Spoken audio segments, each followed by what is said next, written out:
September 7 तारिख रविवार चंद्रग्रहण पूर्णमी इंदु पूर्णमी बा भागवत जन्म यही दिन चंद्रग्रहण रोचे।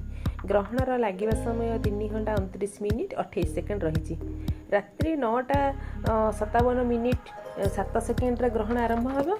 पूर्णग्रास हो 11:46 मिनिट्रे जो समय चंद्र दृश्यमान हेबे नहीं तार समय रात्रि 11:46। ग्रहणर मध्य रात्रि 11:41 मिनिट। ग्रहण पूर्वग्रास हो रात्रि 12:22 52 सेकेंड। ग्रहणर शेष रात्रि 1:26 मिनिट 32 सेकेंड। पाकत्याग जो हम ग्रहणर स्पर्श 2 घंटा पूर्व अर्थात रविवार 12:57 ठारू आरंभ हो रात्रि 1:27 पर्यंत। तेणु आपण पूजा रात्रि न करी सकाळू पोछापोछि कर स्नान करी ठाकुर को स्नान कराइदेवे। ग्रहण लगे समय देवनीति बंद रुहे ना। आपण सकाळे जहाँ पूजा करते संध्यारे आ पूजा करेंगे ना कि धूप दीप दिहबनी।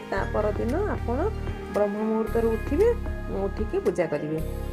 से दिन जो भागवत जन्म कि इंदु पूर्णमी रोचे ना से दिन जो मानकर पूजापूजी थाए जहाँ करदे दिन में से पूजापूजी सब जिनस आप चंदन सिंदूर दे जमी भागवत जमी पूजा कराए पिठा भोग आदि कराए खीरी से भाव में आपड़ कि सुखा भोग आपड़ जमी जहाँ पूजा करने कथा सब पूजा सब कर दिन में जहाँ